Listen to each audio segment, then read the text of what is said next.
when we're doing the conference up in Delaware, you were telling me about your mastermind experience, and I thought it was so good that I wanted to capture it. Do you remember what you said as you were talking about the mastermind program? I said that it was life changing, that I thought it would be like other programs I had taken, but yeah, I was wrong.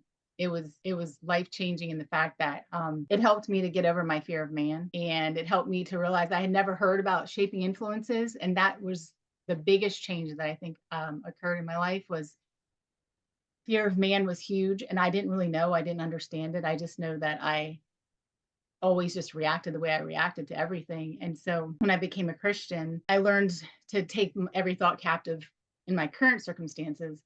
But as I was going through the program, it was like peeling layers off of me that I had realized that my shaping influences, I just sort of wanted to put them behind me. And so I kind of like suppressed it, but I was like dealing with it, I thought. But then when I took the program, I cried, and there were tears of joy and tears of sadness that I had just now realized that stronghold that they had on me. And so as I peeled the layers, God peeled the layers, you peeled the layers, I started to realize that it's okay to look at your past and to examine it a little bit, to process it instead of just suppressing it like I had been doing. So, because I had some traumatic things happen to me as a child, and which I'm sure lots of people do. But what it did was it just helped me to make clearer decisions, to know when those thoughts are creeping in. But Yeah, that's great. I think sometimes we can forget that, our relationship with God or God's awareness of us did not begin at regeneration. absolutely. God knew our story, and so he's in our past, even in our pre-regenerative past. Yes. And so to forget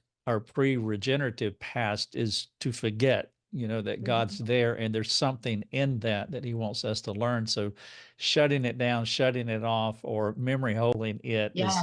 is not the right approach, because what the devil meant for evil, God meant for good. Hey, when you were taking it, you said it wasn't what you were expecting. Well, what were you expecting with the program? Like the traditional like book reading, writing papers, just getting through it, just learning and reading good things, but just taking it all in like I like to do. And then, but I didn't realize it was going to search my soul. It was so deep that I would cry every time I would come to the table and do my work. But it was amazing. The transformation, my decision making, my understanding, my awareness, my compassion for others has grown exponentially, because now I realize that people do have the shaping influences, whereas before maybe I was more judgmental, or just like get over it. Like I said to myself, just get over it, you're fine.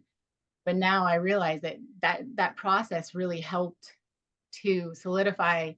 I don't know, just like you say before, I've heard it before too, like the breadcrumbs, like don't forget about that. Go back and examine it and process it and realize that it was the devil meaning it for evil, but God meant it for good.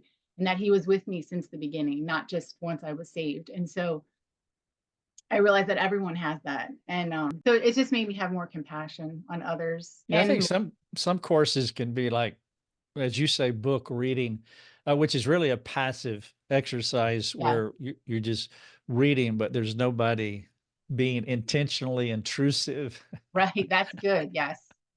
That's what into your happens in life. this program.